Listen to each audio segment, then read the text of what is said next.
On the 8th of April 2018, the paranormal community lost one of the best known researchers in psi theory and poltergeist activity in the UK. Mr. Guy Lyon Playfair passed at the age of 83. His long career in psychical research started in the 1960s whilst working in Brazil and continued throughout his life. His most famous case being the Enfield haunting. He was a main player in the SPR and the Ghost Club. Tonight, as a tribute, Parasearch Radio is playing an interview guided with Sue and Steve Taggart from the KTPF show.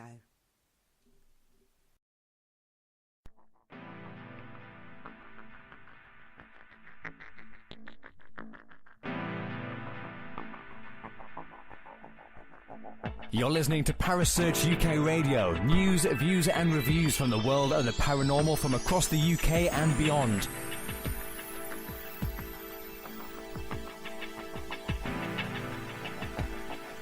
Find us on Facebook, Twitter and the World Wide Web. Parasearch UK Radio.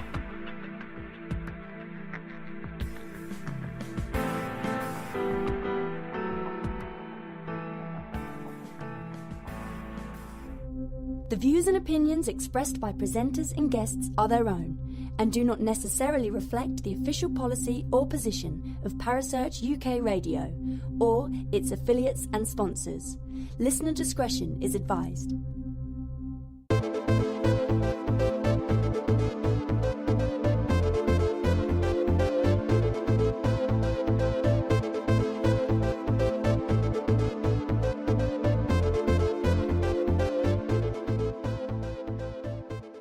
Welcome to the KTPF Reload Show. In case you're wondering what the Reload Show is about, if you haven't heard previous shows, these are the interviews that were conducted by good friends of mine, Steve and Sue Taggart, in the days of the KTPF radio show. Their own radio show ran for just over 4 years, broadcasting every week for over 3 hours. I joined them in the last 18 months of the show's run, but eventually the guys felt they'd just about had enough. It was a monumental effort to keep broadcasting every week for 3 hours. It was a wonderful show.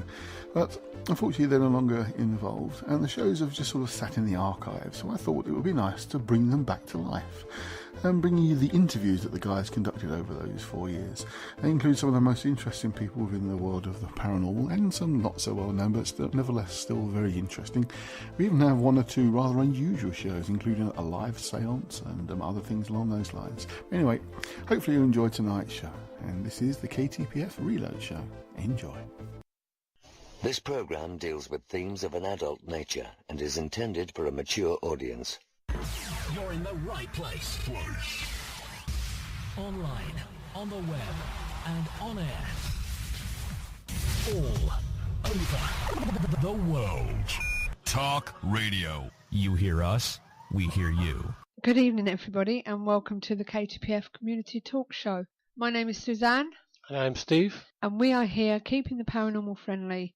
Now, what's on tonight's show? Well, in August 1977, single parents Peggy Hodgson called police to her rented home in Enfield after 2 of her 4 children claimed that furniture was moving and knocking sounds were heard on walls. The children included Margaret, age 13, Janet, age 11, Johnny, age 10, and Billy, age 7. Later claims included allegedly demonic voices, loud noises, thrown rocks and toys, overturned chairs, and levitation of the children. A police officer, or rather a policewoman, even signed an affidavit to say that she had seen the chair move. There was more than 30 witnesses to the strange incidents. Desperate for an explanation about what could be taken place in their home, the family turned to the Society of Psychical, if that's the right word, research, a respective scientific body that examines cases of alleged hauntings from any academic perspective. It sent 2 investigators, Guy Lyon Playfair and Maurice Gross, to examine the evidence. Reports of further incidents in the house attracted considerable press attention, and the story was covered in British newspapers such as the Daily Mail and Daily Mirror until reports came to an end in 1979. The Enfield Ghost is one of those cases in the paranormal that has always fascinated me. But what is the truth about the case? I'm hoping Guy, in talking about the Enfield case, can give me a little insight into poltergeist, including some details from a new study which used some recordings from the Enfield case. Mr. Playfair, welcome to the show. It's been great having you on. Everybody was interested in the Enfield case, and I hope you don't mind talking to us about it. Well, I'll try and think of something new to say about it, if I can. That's the thing, isn't it, really? We've just been saying that I think it's something that, you've basically done to death, isn't it, really? Well, yes, and there's a TV serial coming up based on it. Is there, really? Well, it hasn't been announced yet, actually, so I better not say too much, but it is said to be going to be announced this week. Oh, right. From Sky. We'll have to look out for that. So I'm sure they'll let you know about it, yeah. Yeah. So, right, okay. Hopefully everyone can hear you okay. So, can you hear it okay, Steve? Yeah, it's coming through. Right. Just keep it there. Okay. Just wait right, for it. okay. So, first of all, how did you get involved in the case? And can you give us a basic outline of what it was about? Not in less than about 3 hours, but I'll try. I can understand that. Well, I got involved quite by accident. As I went along to the Society for Psychical Research, SPR, in August of 1977 for their monthly lecture, which happened to be about poltergeists. Mm-hmm. And I sat next to a fellow called Maurice Gross, whom I hardly knew. He was a new member, and I only met him a couple of times and just sort of said hello, and he said that he'd read one of my books and liked it, so I just said thank you, and that was that, really. And after the end of this talk about poltergeists by a librarian, actually, who it was, who gave a very good talk about the sort of history of the subject and made it all sound rather academic and something that used to happen, but obviously doesn't happen anymore. And then at question time at the end, Maurice jumped up and said he was investigating a case right now. And there was a kind of horrified gasp. And he said he'd like some help. And since I was sitting right in front of him, I couldn't escape. So I said rather sort of offhandedly, just let me know if you get desperate, because I didn't really want to. I had all sorts of other things to do, and I was also hoping to go on holiday, which I hadn't done for at least 2 years, because I've been writing a very long book, which had just come out, and I was due for a bit of a rest. And then what happened was on Thursday, and on Sunday lunchtime, I was listening to the BBC's World at One, and who should pop up but Morris, broadcasting from Enfield, together with a BBC reporter, Rosalind Morris, who did a superb job, stayed up all night and then went straight into the studio and did a very, very concise piece on the whole case. And it sort of took off from there, and so I realized that this was a case that I just had to go and look at, and went along on the Monday and stayed there for 14 months. 14 months? God. Yeah. In the beginning, what kind of phenomena did you personally experience that convinced you something was definitely happening? Well, as soon as I got through the door, it was the atmosphere. They were scared stiff. I mean, they were completely confused and didn't know what on earth to do. And they'd already appealed to the police and the social services and the church and the welfare and everything else. And finally, in desperation, they phoned the Daily Mirror, because that was their paper. And they weren't out for any money. They didn't ask for any, and they never got any. But they wanted help from somebody. And as luck would have it, the Daily Mirror's chief reporter was George Fallows, who was a very decent fellow and very concerned for the welfare of the family. And he said he'd call the SPR. That's how we got involved. It was entirely thanks to the Daily Mirror, and they deserve all credit for doing a very, very worthy act, which today they wouldn't do that sort of thing now. I mean, journalism in the 70s was a lot more considerate and ethical than it is now. So we were lucky, and we were treated pretty well, fairly by the press on the whole. We didn't have any really bad times. So that's how it all began. And as I say, well, what convinced me was the fact that the family were all absolutely terrified. You know, they would sleep with the light on all night, which you don't normally do. No. And quite often they wouldn't even go into a room on their own during the day. And I heard one of the girls say to the other, you know, will you come in there with me? And they didn't want to be on their own at all. I mean, they really were absolutely terrified. And why the hell would anybody fake that? Yeah, yeah. So, for you, what was the scariest thing that happened? Well, quite a choice, really. It's hard to say. I don't think there was any one any worse than the others. There were just so many of them. I suppose the most impressive was really when people outside the house got involved, and the lollipop lady across the road saw Janet floating up and down through the window, and she must have been at least 3 feet in the air to be visible from the street level. And then, of course, this large cushion appeared on the roof in full view of the baker, who still hasn't got over it. Even today, he just won't talk about it. Well, today, we tried to get hold of him about 2 years ago, and he just wouldn't discuss it. It scared the hell out of him. You know, he's walking along the pavement directly towards the house, and nobody was opening windows or in the garden or anywhere near it, and suddenly this very large sofa cushion appears on the roof, just from one frame to the next, as it were. And that was done in public. All kinds of people saw that, but he was the only one who was prepared to talk about it. Yeah, yeah. And luckily, we grabbed him pretty soon after the event, before he'd clammed up, which he now has. So it was things like that were pretty unusual and better witnessed than you normally get.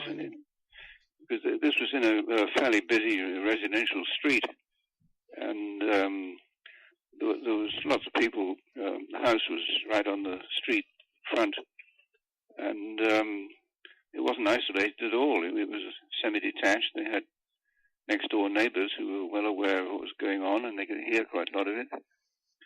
So it was well witnessed right from day one. Right. Now, why do you think Janet was more affected more than her sister? Because I believe she was the focus of the activity. Well, they both were. Janet more so, certainly, yes. That we simply don't know. I mean, the poltergeists do appear to attach themselves to one single individual, which is very often a teenage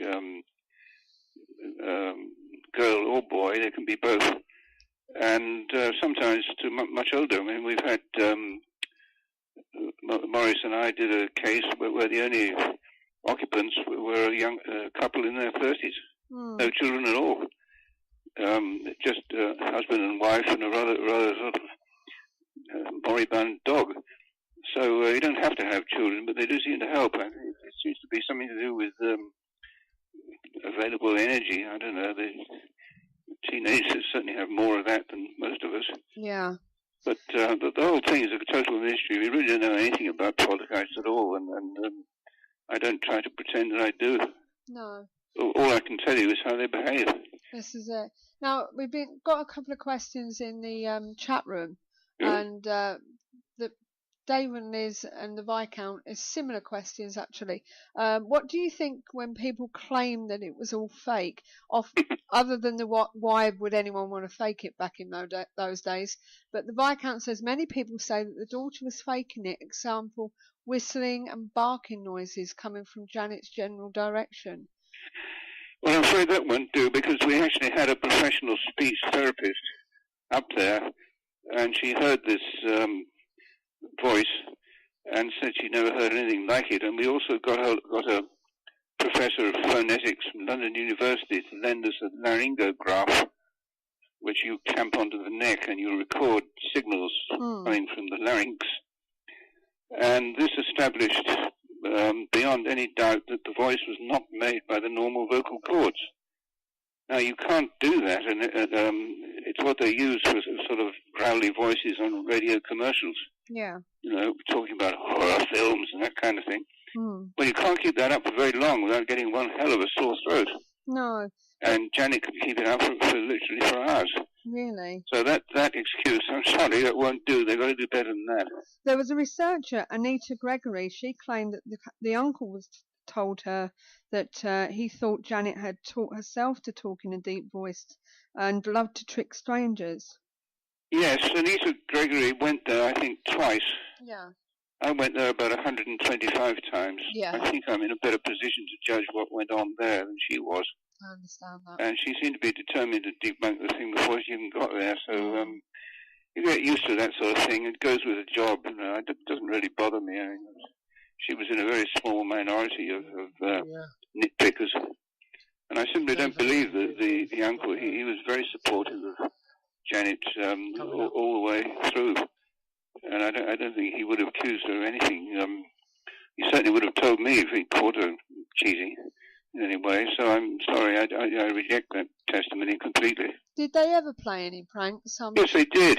And we knew that, and we knew, and we all knew. And I didn't make a big deal out of it at all, because it's their house, they can do what they like. It's not my job as an investigator to tell children how to behave in their own home, is it? No, this is it. And also for children to imitate what they see going on around them, that's how they learn. I mean, that's the basis of all education. And it's very, very common on poltergeist cases that once they've been going for a few weeks or longer, that the children think this is a sort of new game or whatever, and they join in. There's also evidence, which I've seen, where they can do kind of unconscious cheating, where something seems to get into them, and they do things without knowing why. I mean, I've had one very clear case of that. So this is not quite as simple as these so-called skeptics like to pretend. Do you think it's possible that they're thinking about what they did fake is making them doubt what actually happened? Do you think that could be the possibility? Well, what they did fake was so easy to discover. I mean, one lovely example, which I never forget, was when I got back from the pub where I'd been having my evening meal and found my tape recorder was missing. And the girl said, oh, yeah, the ghost stole it or something. So I had a look around and I found it immediately in a cupboard. And they forgot to turn it off. It was still recording. So they recorded the evidence themselves. You know, come on, let's put it in the cupboard and tell him the poltergeist stole it. And they really weren't very good at it. And after a while, I just sort of said, please don't play around with my tape recorder, because they were quite expensive in those days. And we never referred to it again. I mean, it was normal kind of 12-year-old behaviour. It's nice to know that with all the fear that they were going through, they could still act like children, if you understand what I'm saying. Well, we almost encouraged them in some ways. Yeah. I mean, we tried to defuse the situation right from the start and get rid of this sort of idea of demonic possession or terror or something. I just said, look, this is just a sort of, it's like a dose of the measles. It'll pass. It's a disease. Yeah. And it's not your fault. It just happened. It'll go away. And eventually, of course, it did. But it took much longer than normal. There was an incident with marbles, I believe. Several, yeah. Could you say where the children were when this happened? I believe they fell from the ceiling or something, and toys, Lego or something. Oh, we had Lego all over the place, and the unfortunate Daily Mirror photographer got whacked on the forehead very hard by a piece of Lego while he was actually taking a photo. God. So, I mean, who threw it? You know, there was nobody was throwing it in the photo. You could see exactly where all the children's hands were, and also you can't throw a piece of Lego hard enough to make a large bruise on the poor fellow's forehead. And I saw that day after it happened. It was a great big red blob in the middle of his forehead. Quite nasty, and if it had gone into his eye, that would have been the end of that one. Can I ask, on a technical side, what equipment was used during the case? Oh, lots of it. The Mirror photographer had all kinds of super computer-driven flash, which would fire 4 times a second, and could take little sort of sequences of moving film, which we got several of those, where you get, I think it's 6 actually, still photos taken at intervals of about I'm not sure exactly, but it's about a second or less. So you get a little brief moving clip, which is very, very important. We got quite a few of those, which are very good evidence of things moving without anybody anywhere near them. Several of those. And Maurice Gross had a very large reel-to-reel tape recorder. BBC reporter had a Ewer, which is absolutely top of the range, you know, the one they use for outside broadcasts. Perfect, wonderful quality, and very reliable. And of course, the first thing it did was not work. It jammed the tapes completely solid into the machine, and the technician at BBC had to take it apart. So he said he'd never seen that before, but then he hadn't put it out on a poltergeist case before, so that's what happens. So, talking about the equipment and stuff, Dave and Liz, is it Dave and Liz? Sorry. Yeah, Dave and Liz and Dave Lloyd. Dave and Liz and Dave Lloyd would like to know that, could I ask you what you feel about the new technology being used on investigations today, such as spirit boxes, thermal image cameras, and full spectrum cameras?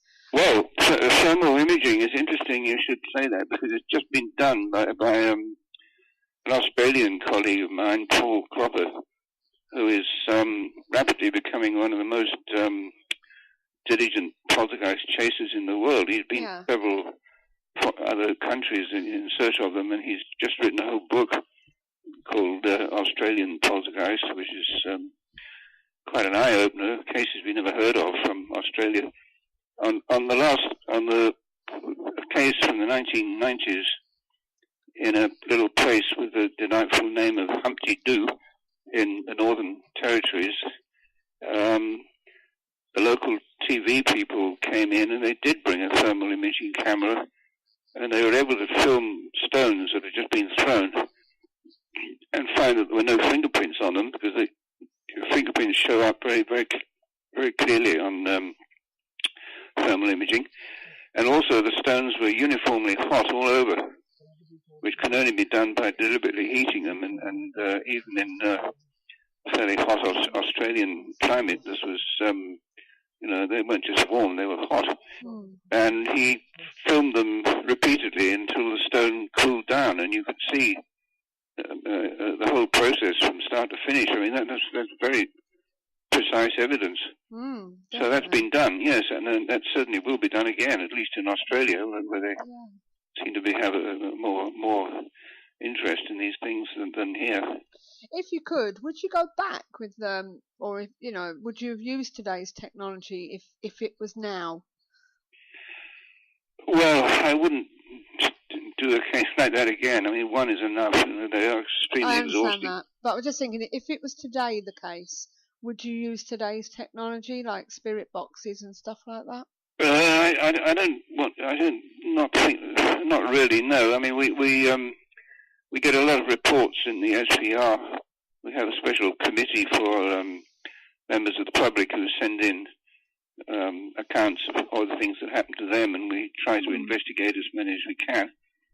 And we have done.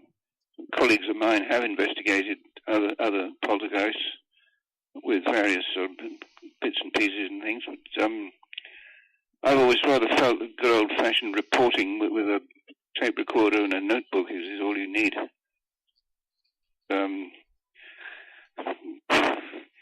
Nothing ever seems to be conclusive. I mean, you can prove some things you can. I mean, like we managed to get the thumping Oh, sorry, my mousetrap just went off. It wasn't a poltergeist.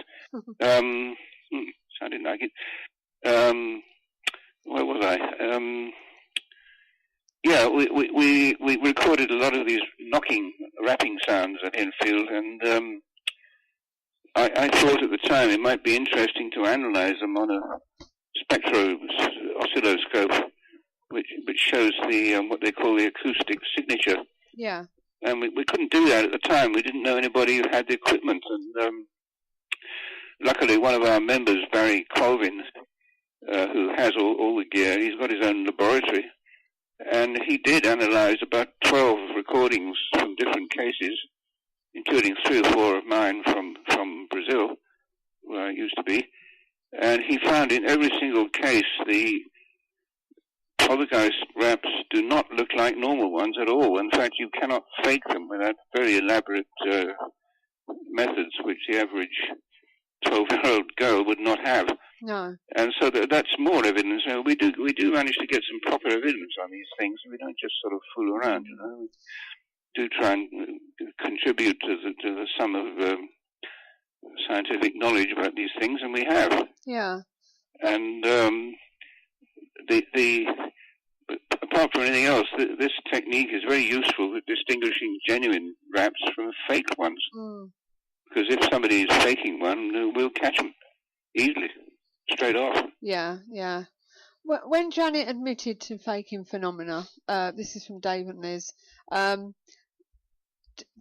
see what if you and Morris could tell, what went through your mind, and what did you think what made her fake it?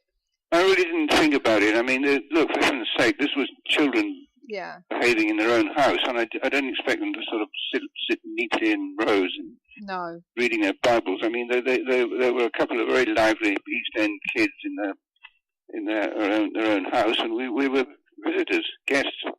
I didn't tell them what to do. I mean, that's not right. No. I really didn't worry about it. I mean, they didn't do it very often, and they weren't very good at it. So we just didn't make a big deal out of it at all. No. Did you at any time think that they were at risk to their lives? No, certainly not. No, you didn't think that anyone was going to, poltergeist wasn't going to hurt them? Well, Janet did have some very severe, what looked like trances.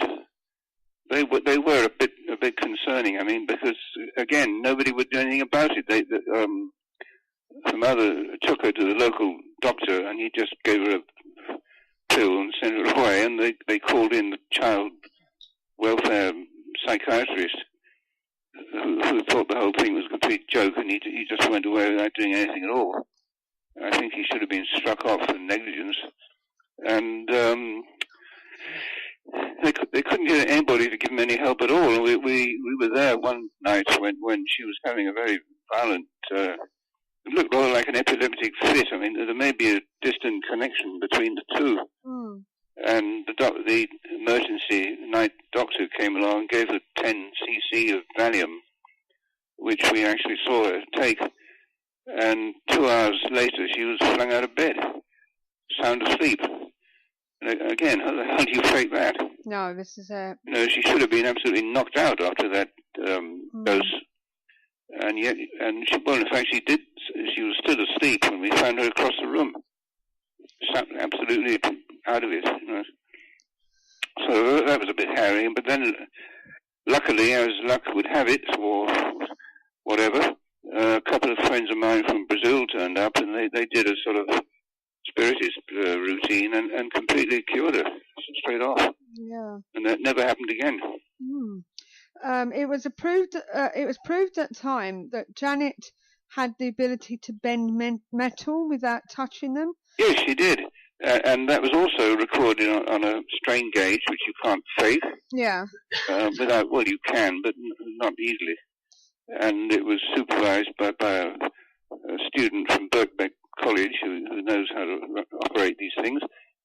Yes, she did. I mean, we did that at the suggestion of Matthew Manning, who came along to sort of encourage the family and tell them that these things do get better. And he thought it was a good way of drawing off the energy, as it were, because that's what he did when he had a very severe poltergeist attack when he was at school.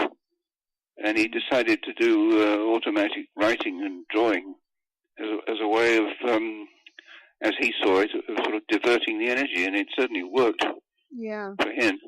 And he stopped bending spoons, and he kept on doing paintings and so on, and then he became a healer, a very good one. Mm. He cured me of a very unpleasant problem. So you don't think metal bending was down to telekinesis then? Well, you can call it what you like. I mean, the fact is that she did actually bend a teaspoon, which was wired up to a strain gauge. Yeah. And I can remember one day when we just found a bent spoon on the kitchen table, which everybody firmly denied having bent normally, and there was no reason why they should. And also found that the girls were extremely truthful. They never added to their stories at all. We would frequently question them again about something we asked them about several weeks previously, and they didn't change their stories ever. They were very sort of matter of fact, and they stuck to what they'd observed and didn't make things up. They didn't have to. One question that's come up in the chat room is, were you contacted at all regarding the BBC's Ghost Watch episode that came on? That. Yes, I was. Typical sort of sneaky way of doing it. They told me they were doing a fictional drama about poltergeists, and they wanted technical advice as to how they worked and so on. As soon as I read the script, I realized that it was a complete rip-off of a book. So I sued them. Perhaps we needn't go into that now, but I won. I had a very nice holiday on the proceeds. So you finally got your holiday? I did, and it was I went to Denmark, had a lovely time. Wow. And,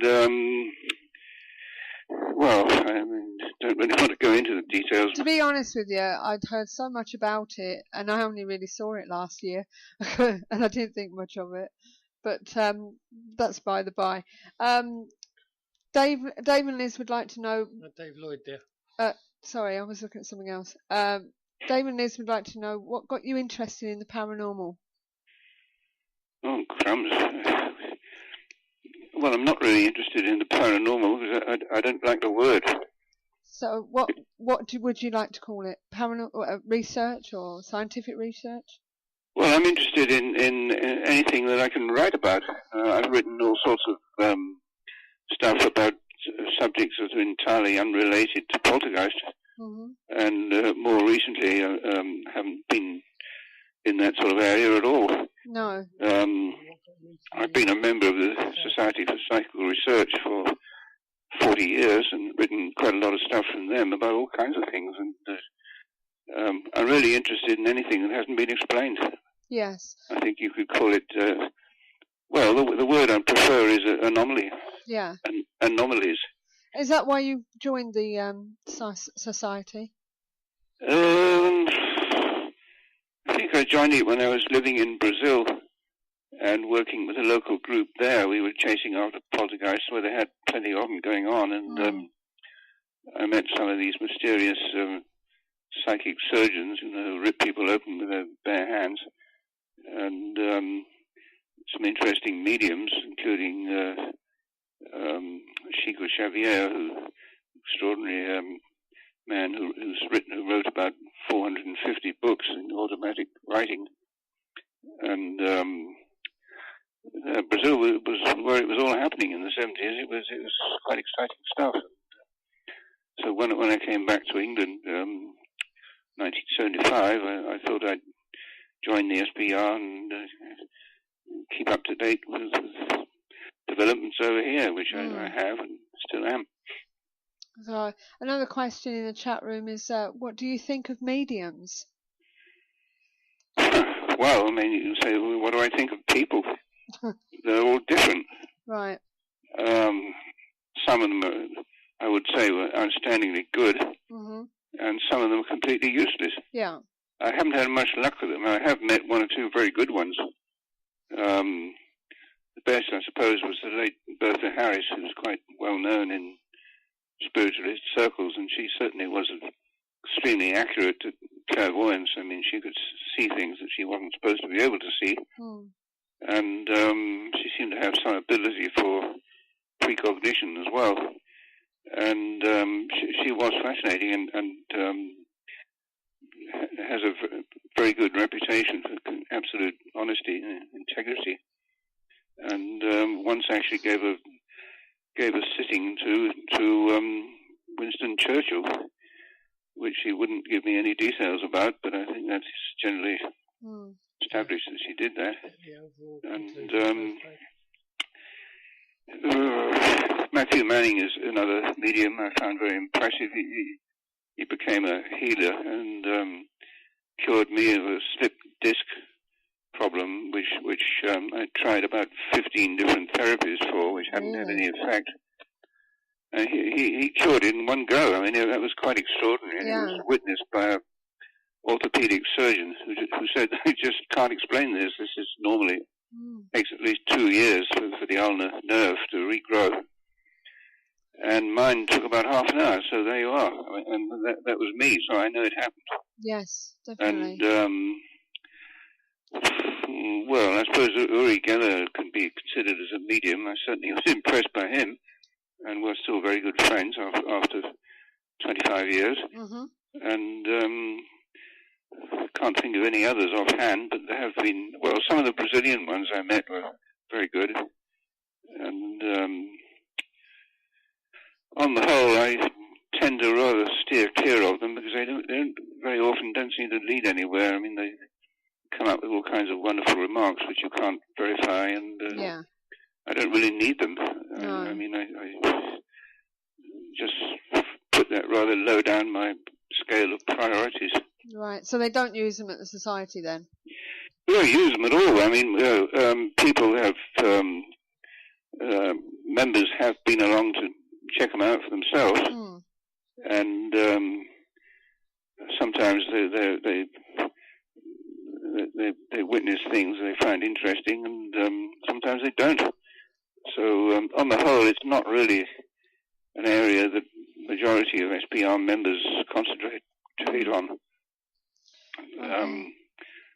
There are so many others which are rather more amenable to investigation. Going back to the Enfield case, Dave Lloyd would like to know wherever it went. Sorry, what was the overall conclusion of the case? What you mean, the end or the explanation? Both, really. What did you think of the end? Well, the end was a colossal anticlimax. Right. Because you know, if this was the film, you'd expect sort of dramatic exorcisms and screams and yells and so on. And we had none of that. And all we had was this rather taciturn Dutch medium who turned up, a Dutch friend of mine, a journalist from Amsterdam, said he knew a man who said he could stop it.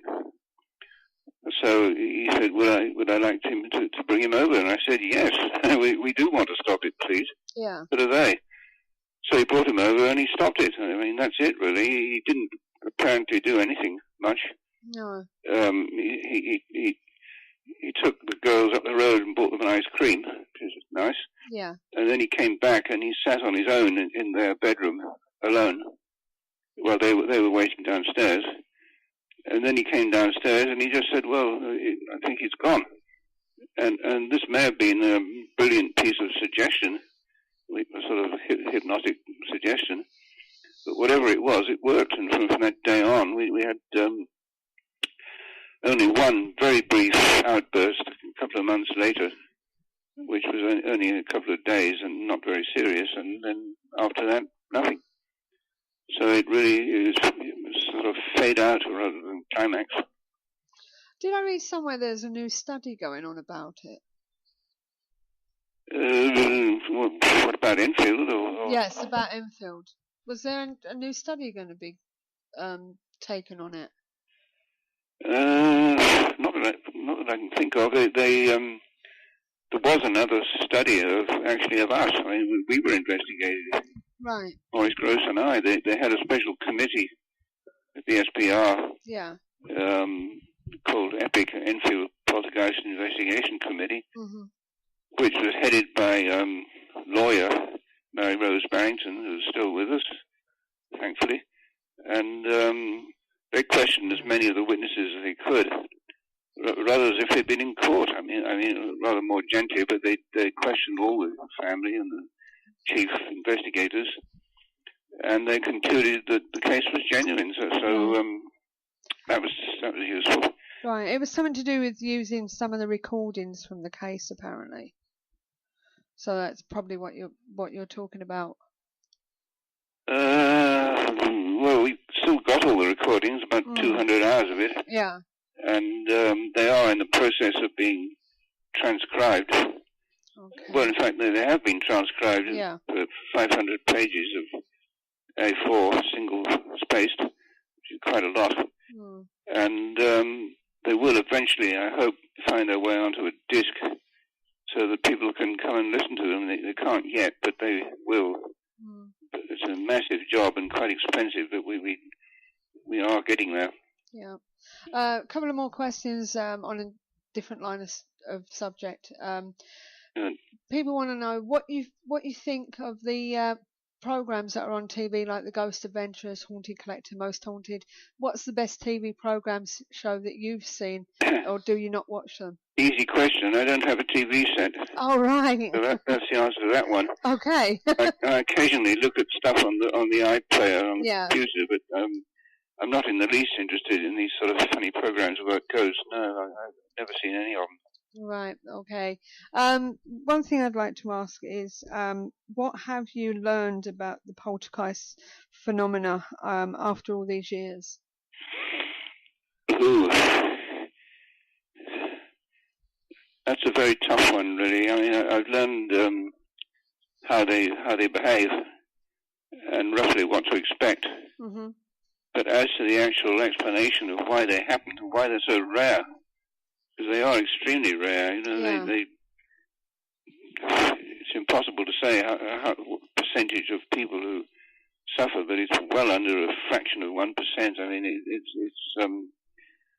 far more likely to be struck by lightning than to have a poltergeist in your house. Yeah. It's doesn't seem to make any sense to me why it should be so rare. I mean, if it happens at all, it should happen quite often. But everything else seems to happen quite often, and or quite regularly, and under certain conditions. But we really can't say what the conditions are. I mean, the most cases in world literature, they tend to go for the unfortunate poorer classes rather than the rich ones. Yeah. Although we are actually checking out a report right now that there was something that sounds very much like a poltergeist in the former residence of no less than Margaret Thatcher. Really? In Belgravia somewhere, what's it called? Yeah. Chester Square.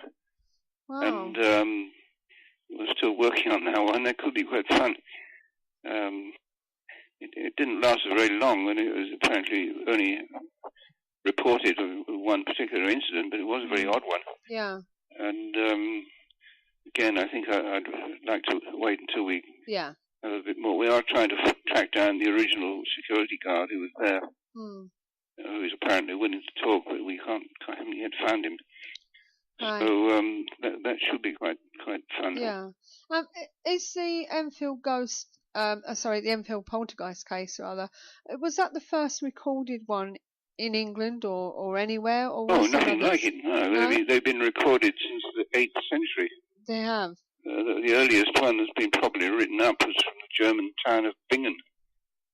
A certain lady called, I can't remember her name, in Bingen who got poltergeisted, and some local, probably the local priest or somebody anyway, wrote a quite detailed account of the case. So they had her around for more than 1,000 years.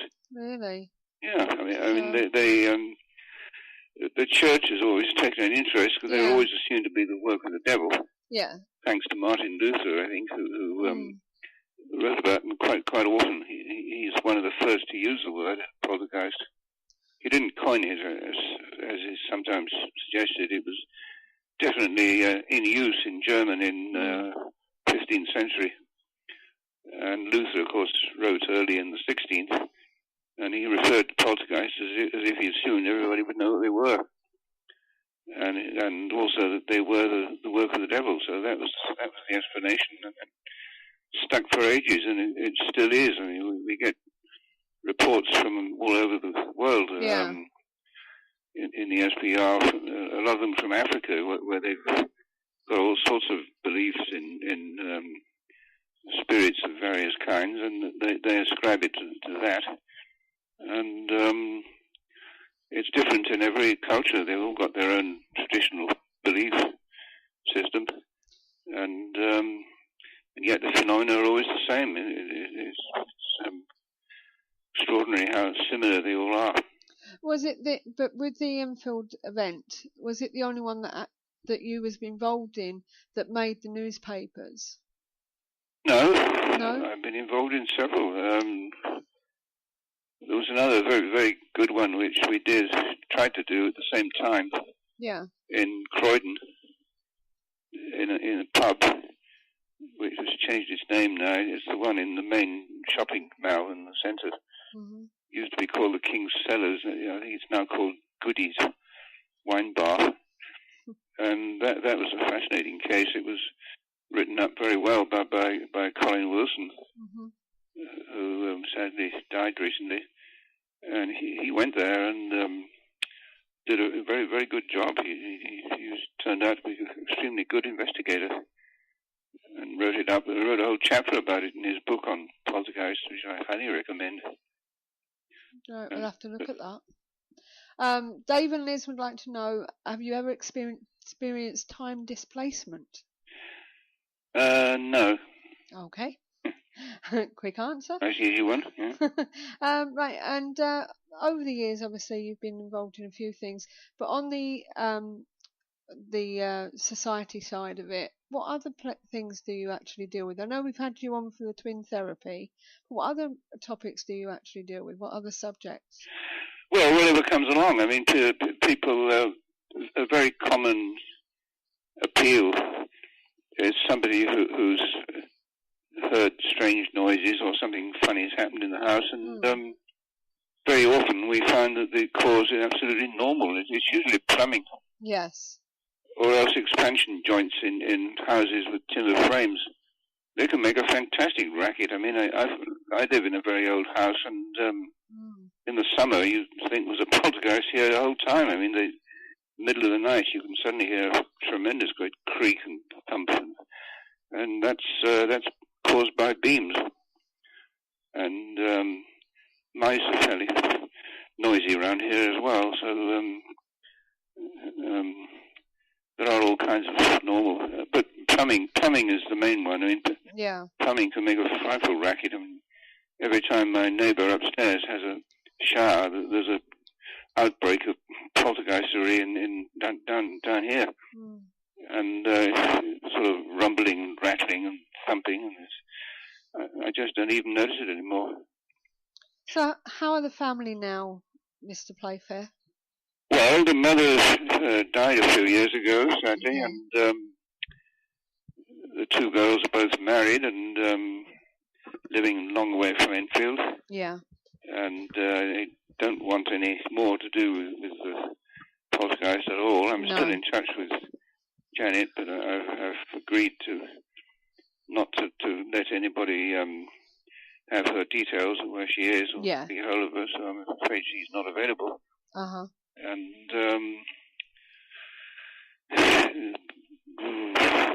no, I've completely broken off contact with everybody else except her. Yeah, I understand that.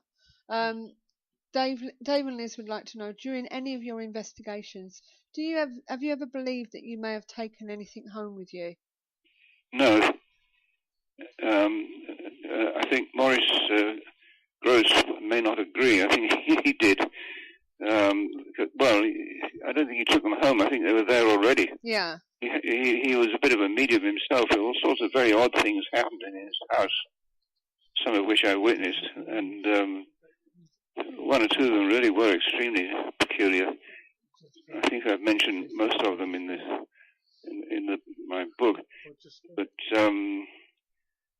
he bore up very well. I don't think he was permanently affected in any way by what he went through. And I think maybe my experience in Brazil, where the local spiritists have ways of keeping themselves sort of immunized against malevolent attack, seems to work. And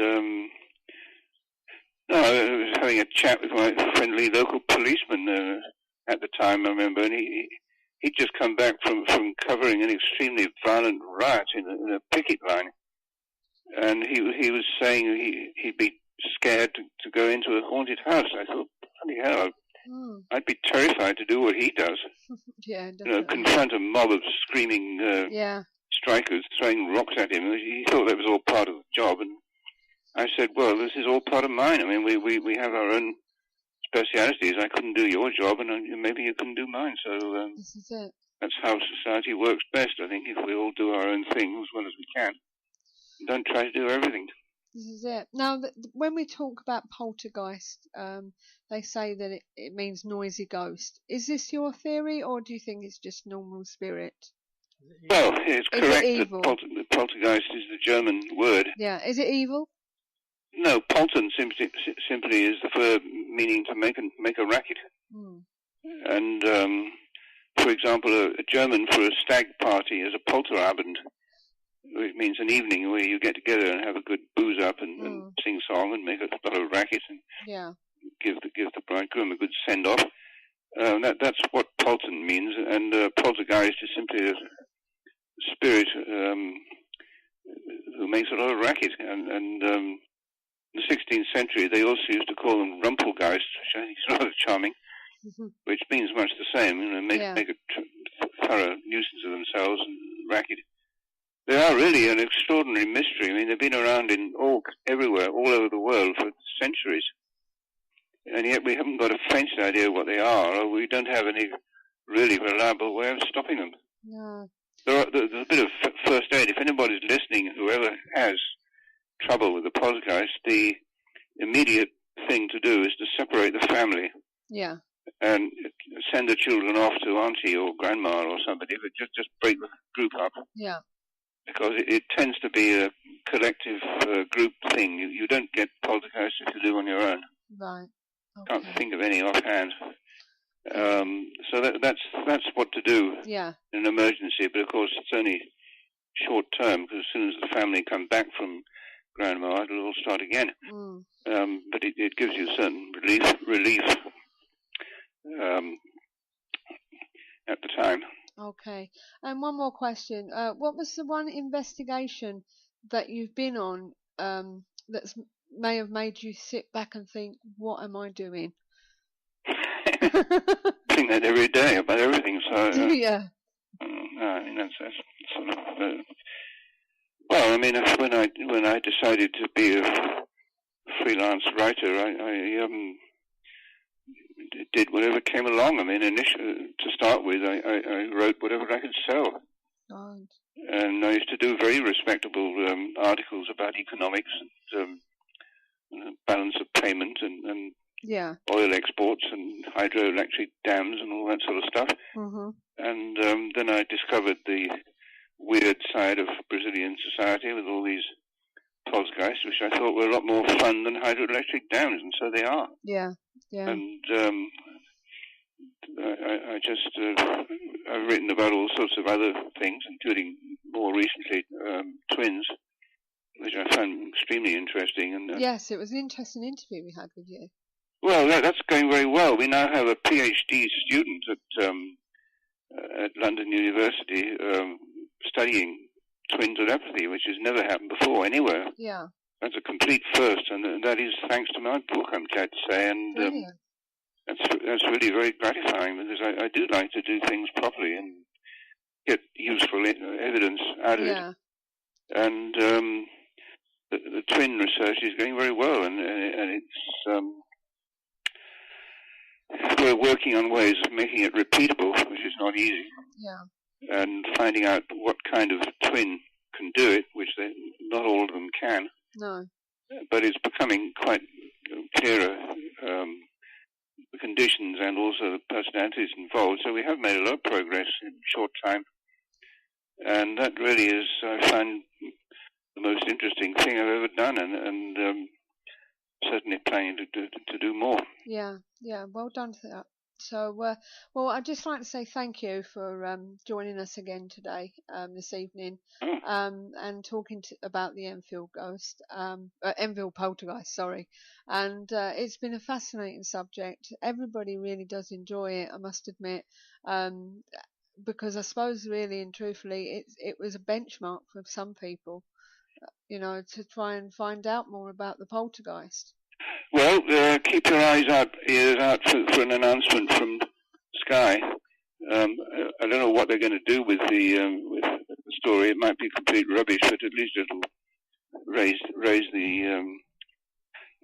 It's going to be called the Enfield something or other. Yeah, I did see your interview with a poltergeist on YouTube this week, which was very interesting.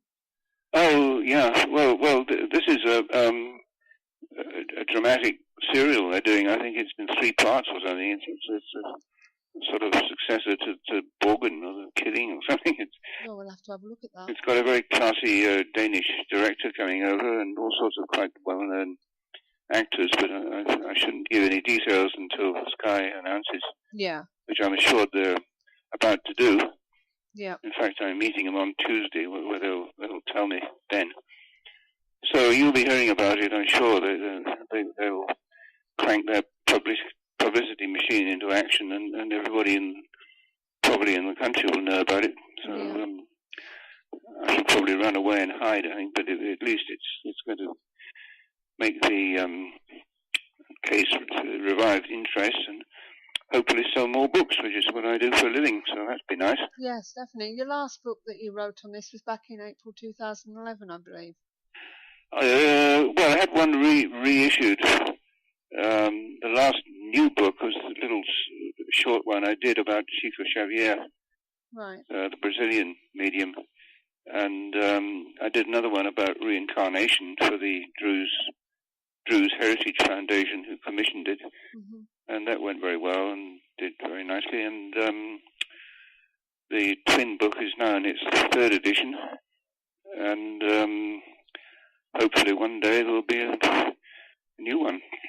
Do you have any messages for the investigators out there in the mainstream? Mainstream of what? There's so many investigating organisations out there now. Do you have any messages for them? What would your best piece of advice you would give them? Yeah, I'd say concentrate on the facts and getting them properly recorded. And don't worry too much about the explanations, because nobody else has got them. No. But what we need is better evidence. Right. And we've now got all these wonderful portable cameras and mobile phones and whatever, and the evidence is getting better. Right. And as the Australians demonstrated with that thermal camera, the modern technology can be extremely useful. Yeah. So just get all the evidence you can, and let us know at the SPR if you think it's a really good case that needs following up. And then write it up yourself and get published somewhere. Okay. Well, thanks very much, Mr. Playfair. It's been an honour speaking to you again. Oh, you're welcome. And I wish you all the best of luck in your future endeavours. Oh, thank you. Thank you. And if you have any other...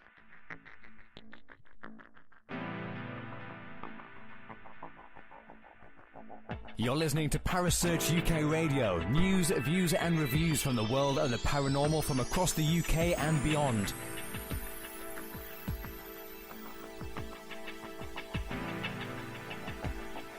Find us on Facebook, Twitter and the World Wide Web. Parasearch UK Radio.